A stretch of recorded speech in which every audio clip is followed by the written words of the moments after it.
Of your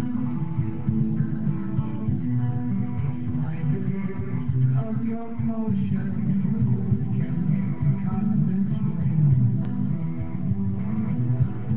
can get it all your might and glory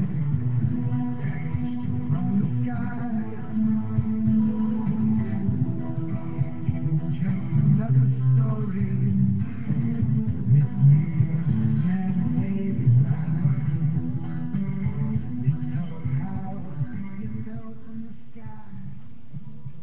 All right, good morning, ladies and gentlemen. Welcome to another edition of the Free American Hour. I'm your host, Clay Douglas, and my guest today is Donna Taylor. She's the mother of Mark Taylor, who was shot 7 times, I believe, at Columbine. He survived that only to be locked up, incarcerated, or kept hospitalized. We'll get the details from Donna. We'll get the details. Hi, Donna. How are you, dear? Hi. How are you? I'm doing fine. You came here to visit me. I got to meet Mark. I got to meet your brother. I got to see you. You went up to Phoenix after meeting and you were on my radio show too, weren't you? Yes, I was. You were on my radio show.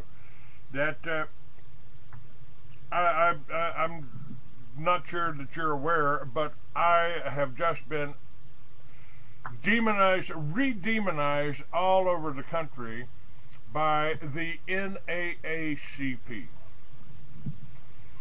Okay. The fact that I started the militias, the fact that I'm a biker, the fact that I joined a few Tea Party websites, because I'm an investigative reporter. That's why I started talking to you. I'm an investigative reporter. I want to know what's happening. And suddenly, I'm listed as an anti-Semite on the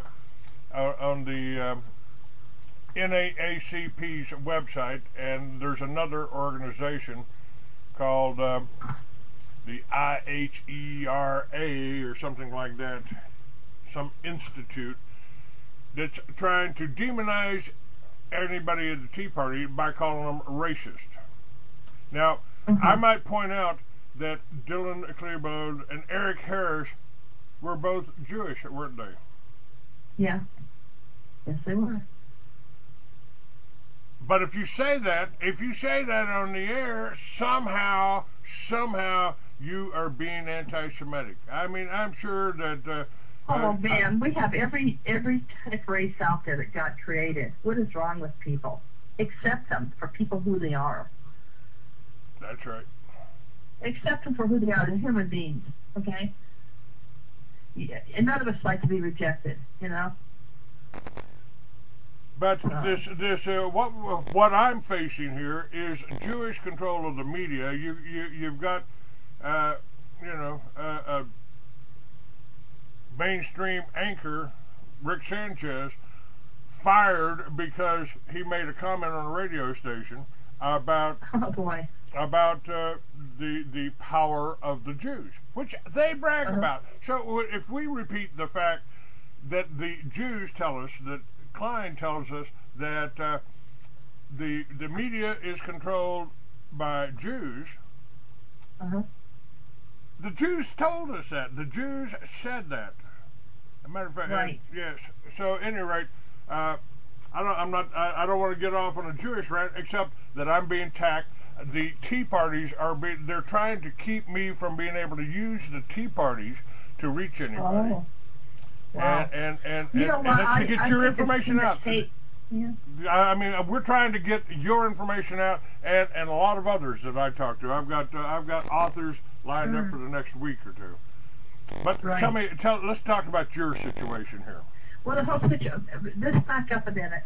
Okay. There's too much hate in the world. If there wasn't so much hate in the world, there wouldn't be shootings, and there wouldn't be kids that would be put on antidepressants. Okay. Now, that's not the way to deal with the problem. The way to deal with the problem is to love each other and to help each other and find out what the problem is. Now, Eric and Dylan didn't have a problem until they put on antidepressants, okay? They were normal, honor roll students. I mean, they weren't flunking. They were honor roll. And I had a niece that just said they were the greatest boys in school. They were the best. And why would she say something that she wouldn't lie about it? She said they dressed real nice. And she says that Donna, all of a sudden, when they went on the drugs, it didn't work for them. They turned into monsters. Donna, So that is another area that I approach all the time. Over half of Americans, and I don't know how many of those are students, but there's a tremendous amount of students on Ritalin. The half of Americans are drugged all the time. Now they may not get pulled over and taken to jail for being stoned on antidepressants or pain pills or Valium, but for God's sakes, I mean, I can't imagine how anybody could take a Valium and drive, you know? Do you realize that the antidepressants don't just only cause homicide and suicide, but also you can get cancer and different diseases from them? Yes. And the vaccines, we have to lump those in there because this is all part of the pharmaceutical war on America. And this is what has happened to your son, Mark, too. Yes. He does not deal well with the medications, and they're doing what they want.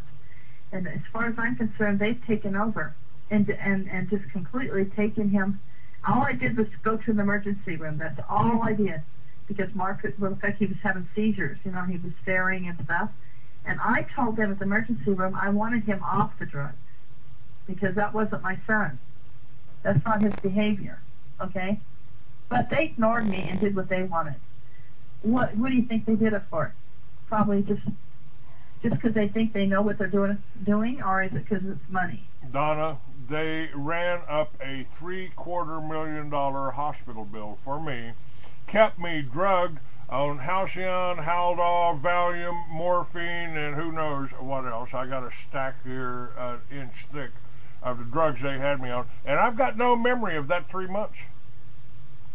You forgot everything. I have no memory. Wow. I you know, I lost my family over it, so I guess I was a real asshole, and you know, hard to tell these days. Well, you know what's amazing to me is some of these people in the medical field know that they're doing wrong, and then some are completely innocent. They don't know that the drug is dangerous because maybe they're on them. You know, I don't know exactly, but all I know is my son's suffering. He's throwing up, he's feeling very sick, and I haven't seen him for 5 months now because I'm back in Colorado and I don't have the money to go visit him. You're talking to him? You can talk to him over the phone? I can talk to him on the phone, but they listen to everything we say. And when I went to go visit him, they sit there and watch him. Visit. What are now, they? I don't know if it's because we're Columbine or, you know, they're afraid of me or what. But I have no privacy with my son at all. Now, somebody on the chat room is talking about the Bowling for Columbine, Michael Moore's. Yeah. Michael Moore, he says, and one wounded student got Kmart to stop selling ammunition, and another gentleman, Walter, says, I remember thinking how can the two shooters honor Hitler when the day it happened it was revealed that Claybole's uncle was a rabbi. And right, I mean, that's crazy. Yeah. Robert Matthews says they were portrayed as white supremacists in the Columbine story that aired on National Geographic, A&E, Discovery, and all that. And they were portrayed as white supremacists and gun nuts, not what they actually were, and that were Jews. Well, yeah, I mean, I don't think it should matter who you are. The fact is, the whole cream of the whole thing is putting people on drugs and causing the shootings and then sweeping in there and collecting the money. It's the whole thing.